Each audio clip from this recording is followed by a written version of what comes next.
Hi friends, இன்றைக்கி நம்ம இந்த வீடியோவில் உடலில் உள்ள நோய்களை போக்க வாத்து கறியை இப்படி சமைச்சு சாப்பிடலாம் அப்படிங்கிறத நம்ம தெரிஞ்சுக்க போகிறோம். எல்லாருக்குமே பார்த்தீங்க அப்படின்னா உடலில் தேவையில்லாத நோய்கள் அப்படிங்கிறது ஏற்படும். வாரத்தில் ஒரு நாளாவது வாத்து கறி சாப்பிடுங்க. வீட்டிலையே சமைச்சு சாப்பிட்றது இன்னும் ஹெல்த்தியானது. வீட்டில் எப்படி ஹெல்த்தியாக சமைக்கிறதுங்கிறது தான் நம்ம பார்க்க போகிறோங்க.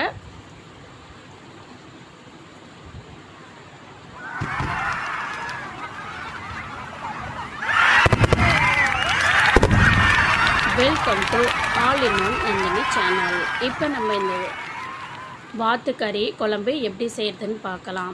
ஒரு மண் சட்டி அடுப்பில் வச்சு தேவையான அளவு எண்ணெய் ஊற்றிக்கோங்க. அது நல்லா ஹீட் ஆனதுக்கப்புறம் இந்த மாதிரி ஒரு கப் அளவு சின்ன வெங்காயம் உளித்து போட்டுக்கோங்க.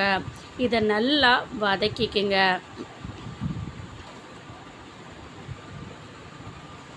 நல்லா வதங்கினதுக்கப்புறம் இதில் இந்த அளவுக்கு பூண்டு போட்டுக்குங்க. தோல் உரிக்காமல் கூட நீங்கள் சேர்த்துக்கலாங்க. இதை நல்லா கலந்து விடுங்க.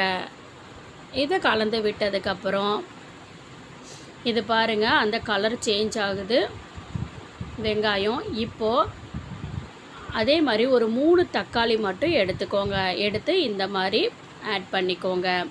இதில் 1 டேபிள் ஸ்பூன் சோம்பு, இதை எல்லாத்தையுமே ஒன்றா நல்லா கலந்து விட்டுக்கோங்க. இது நல்லா இந்த மாதிரி கலர் மாறணும். அதுக்கப்புறம் குக்கரை அடுப்பில் வச்சுக்கோங்க. இதில் தேவையான அளவு எண்ணெய் ஊற்றிட்டு பட்டை கிராம்பு போட்டுக்கோங்க. இஞ்சி பூண்டு பேஸ்ட்டு 2 ஸ்பூனு, கருவேப்பிலை 1 கொத்து,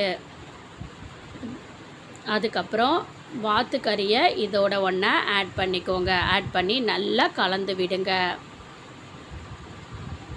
அதுக்கப்புறம் மல்லித்தூள் 3 டேபிள் ஸ்பூனு, நாட்டுக்கோழி மசாலா தூள் ஒரு 3 டேபிள் ஸ்பூனு, மிளகாய்த்தூள் 2 ஸ்பூனு, உப்பு தேவையான அளவு.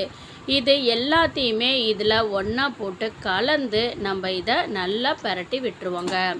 அந்த மாதிரி நல்லா பெரட்டினதுக்கப்புறம் பார்த்திங்கன்னா அதோட பச்சை வாசம் போயிருக்கும். இப்போ இந்த கறி மூழ்கிற அளவுக்கு தண்ணி ஊற்றிடுங்க. ஊற்றி குக்கர் போட்டு மூடி 10 விசில் விட்டுருங்க.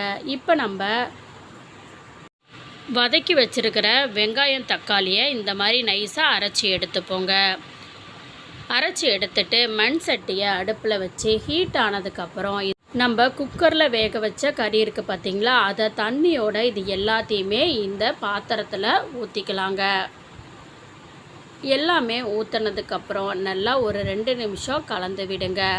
கலந்து விட்டதுக்கப்புறமேட்டு அரைச்சி வச்சுருக்கக்கூடிய வெங்காயம் தக்காளி இது இருக்குது பார்த்திங்களா பேஸ்ட்டு, அதை இதோட போட்டு இதையும் நல்லா நீங்கள் கலந்து விடுங்க. இதோட ஒன்றா சேரணும். இதை கலந்து விட்டதுக்கப்புறம் தேங்காய் துருவல் 1/4 கப்பு அளவு எடுத்து அதை நல்லா நைஸாக அரைச்சி இதோட ஒன்றா கலந்துக்கோங்க. கலந்து எல்லாத்தையுமே ஒன்றா போட்டு கலந்துக்குங்க. அந்த குழம்போட ஒன்றா சேர்த்து கலக்கும்போது கலந்து இதை அப்படியே என்ன பண்ணுங்கள், கொதி விட்டுருங்க. இது நல்லா கொதித்ததுக்கப்புறம் அந்த எண்ணெயெல்லாம் மேலே மிதந்து வருங்க. இது நம்ம ஊற்றின எண்ணெய் கிடையாதுங்க. அந்த வாத்து கறி இருக்குது பார்த்திங்களா, அதில் இருக்கிற எண்ணெய் தான். அதனால் இது நல்லது தான், நீங்கள் பயப்பட தேவையில்லை. இதோடு அப்படியே நீங்கள் சாப்பிடலாம். இந்த வீடியோ பிடிச்சிருந்துச்சுன்னா நம்ம சேனலை மறக்காமல் சப்ஸ்கிரைப் பண்ணிக்கோங்க. பக்கத்தில் இருக்கக்கூடிய பெல் சிம்பலை ப்ரெஸ் பண்ணிக்கோங்க. Thanks for